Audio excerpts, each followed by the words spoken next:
In the chaos, one of the boys tripped and fell, his small frame colliding with the hard ground. As he tried to get up, a sharp cry of pain pierced through the air. The man, indifferent to the plight of the injured boy, watched as the other children rushed to help their friend. This is how it all started. Every afternoon as they were coming from school, the children used to go and play in the man's garden. It was a large, lovely garden with soft green grass. Here and there over the grass stood beautiful flowers like stars, and there were 12 peach trees that in the springtime broke out into delicate blossoms of pink and pearl, and in the autumn bore rich fruit.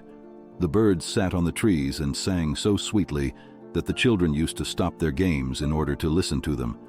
"How happy we are here!" they cried to each other. One day the man came back. He had been to visit his friend the Cornish ogre and had stayed with him for 6 years. After the 6 years were over, he had said all that he had to say, for his conversation was limited, and he determined to return to his own castle. When he arrived, he saw the children playing in the garden. "What are you doing here?"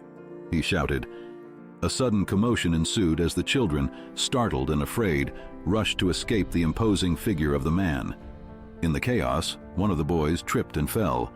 His small shoes caught on a hidden root, sending him tumbling forward. Time seemed to slow as the little boy's body crashed against the hard ground, his palms scraping against the abrasive surface. A sharp gasp escaped from his lips as he tried to break his fall, but the impact was too much for his delicate frame. His arm twisted at an unnatural angle beneath him, and a sickening crack echoed through the garden. The poor boy clutched his broken arm, his face contorted in pain, while his friends, torn between their fear of the man and their concern for their friend, rushed to help him. They lifted him up and carried him to the village doctor. The man, callous and unmoved, continued to glare at the children without a hint of remorse.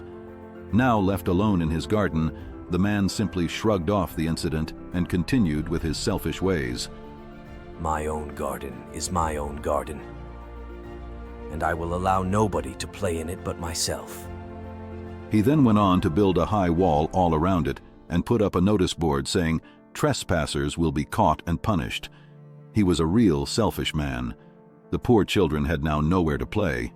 They tried to play on the road, but the road was very dusty and full of hard stones, and they did not like it. They used to wander round the high wall when their lessons were over and talk about the beautiful garden inside. "How happy we were there," they said to each other. Then the spring came, and all over the country there were little blossoms and little birds.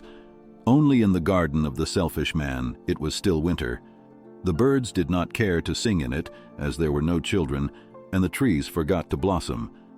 Once a beautiful flower put its head out from the grass, but when it saw the notice board it was so sorry for the children that it slipped back into the ground again and went off to sleep. The only people who were pleased were the snow and the frost.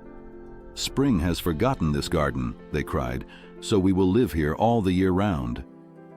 The snow covered up the grass with her great white cloak, and the frost painted all the trees silver.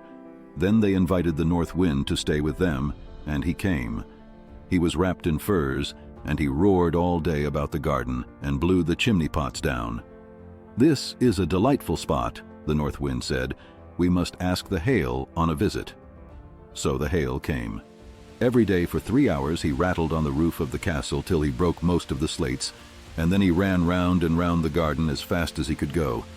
He was dressed in gray, and his breath was like ice. "I cannot understand why the spring is so late in coming," said the selfish man, as he sat at the window and looked out at his cold white garden. "I hope there will be a change in the weather." But the spring never came, nor the summer. The autumn gave golden fruit to every garden, but to the man's garden she gave none. "He is too selfish," she said. So it was always winter there, and the north wind and the hail and the frost and the snow danced about through the trees. One morning the selfish man was lying awake in bed when he heard some lovely music. It sounded so sweet to his ears that he thought it must be the king's musicians passing by. It was really only a little bird singing outside his window, but it was so long since he had heard a bird sing in his garden that it seemed to him to be the most beautiful music in the world. Then the hail stopped dancing over his head, and the north wind ceased roaring, and a delicious perfume came to him through the open casement. I believe the spring has come at last, said the selfish man, and he jumped out of bed and looked out. He saw a most wonderful sight.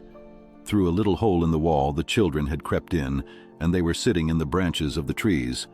In every tree that he could see, there was a little child, and the trees were so glad to have the children back again that they had covered themselves with blossoms and were waving their arms gently above the children's heads.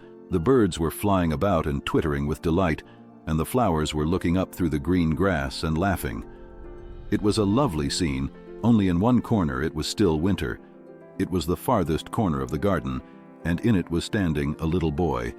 He was so small that he could not reach up to the branches of the tree, and he was wandering all round it, crying bitterly.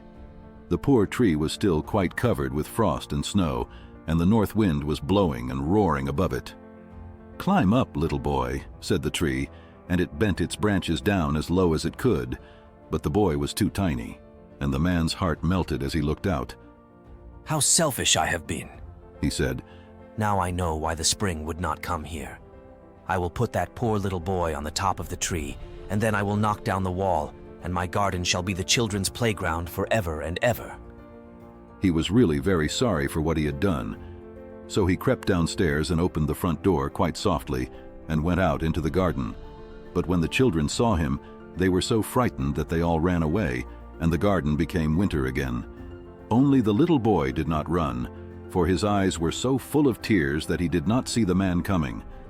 The man came up behind him and took him gently in his hand and put him up into the tree.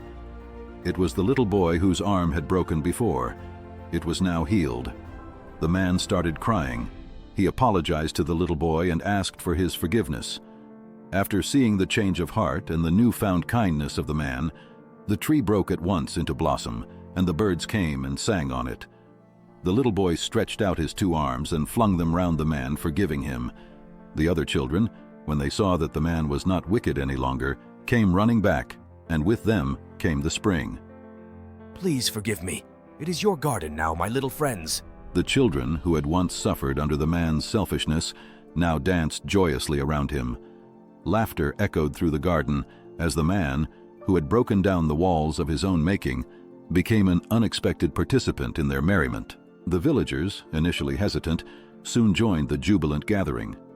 The man, once an imposing figure, had undergone a transformation of his own. The warmth of shared laughter and the innocent joy of the children melted the frost and brought the warmth.